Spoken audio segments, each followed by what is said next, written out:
नूतन वर्ष को निरा ढंग से पालन करें समाजसेवी संगठन। केन्द्रापड़ा जिला समाजसेवी संगठन आद्याशा फाउंडेशन परिवार नूतन वर्ष 2026 को स्वागत करने समाज को एक सुंदर वार्ता प्रदान करते।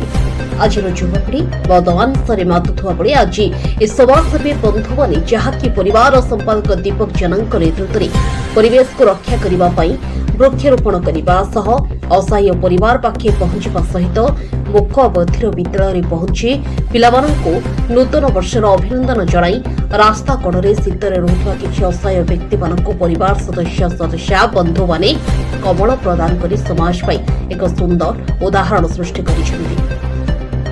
ए महत् कार्य करबा आगामी युवपीढ़ी पाई एक सुंदर उदाहरण आनिदेबो। आद्याशा फाउंडेशन संपादक नूतन वर्ष रे विभिन्न प्रयास रे लोक माने पालन करचंदी। आपनकर फाउंडेशन आज कार्यक्रम कोन होइतिला? आमर आद्याशा फाउंडेशन तरफ आज भिन्न ढंग पालन होउछ। आप जानथिबे जे कि आज आमर अछि वृक्षारोपण एवं जनसचेतनता कार्यक्रम। दुई रे थिला आमर देखि गौतम जेना केन्द्रापड़ा जिला निवासी तांको आर्थिक सहायता प्रदान चिकित्सा पई। तृतीय अछि दृष्टिबाधित विद्यालय केन्द्रापड़ा रे पिलामान खाद्य बंटन। चतुर्थ अच्छी गो सुरक्षा किसी पदक्षेप एवं रास्ता कड़े रोकवा असहाय व्यक्ति मानक कम्बल बंटन। आपणकर आज जो आम देखा पाइले जो अने असहाय भाई पाखे पहुँचते ए सेवा आप आज पहुँचते ना अन्य दिन आसी सेवा जोगाइबार रही कार्यक्रम? आपंकर आम ए परिवार कदे दुई थर पहुँचू एथर 3 थर होगा तो परिवार सहित आम अच्छू किंतु खाली आम सहयोग कले हेनी ओडिशा जिते अनुष्ठान स्वेच्छासेवी अनुष्ठान अच्छा सहृदयमान व्यक्ति अच्छा सी आसी किसी साहाय्य सहयोग कले व्यक्ति भल हो पारते एति मुझे अनुरोध करुँच आसतु किंचित मात्रा सहयोग कर। आम अनेक समय देखी सोशल मीडिया रे जे आद्याशा फाउंडेशन जो संपादक दीपक अच्छा से तांकर माने मनोबल बहुत बड़ आ इच्छा शक्ति बहुत किसी जे पिला यूनिटी करी जो सब सेवा जोगाई था कि से सेवा भितर आज नुआ वर्ष गोटे निरा सेवा आम देखीचु जे गोटे सेवा नुह 3-3टा सेवा कर किभली भाव में सेवा को मैनेज कर कौन कहे?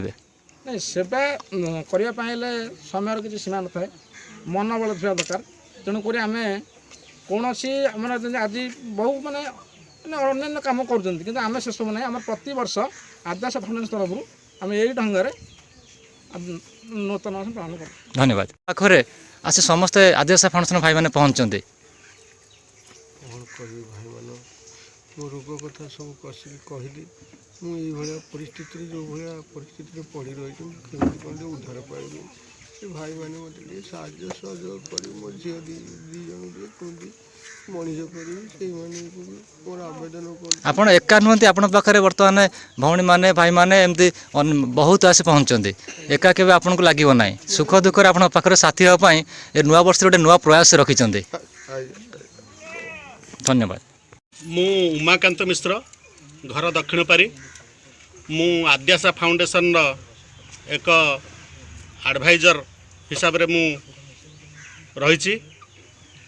आज आद्याशा फाउंडेशन सेक्रेटरी मते फोन कले दीपक कुमार जेना जे टिके आसबे आज नुआ वर्ष रे आमे एक निस्व परिवार को भेटिबा एवं तांको पई किछि साहाय्यर हाथ बढ़ाइबा कहीं से एक्चुअली रोगाक्रांत तांकर मास पूर्वर 2 मास पूर्वर तांकर स्त्री निधन हो जाइछंती।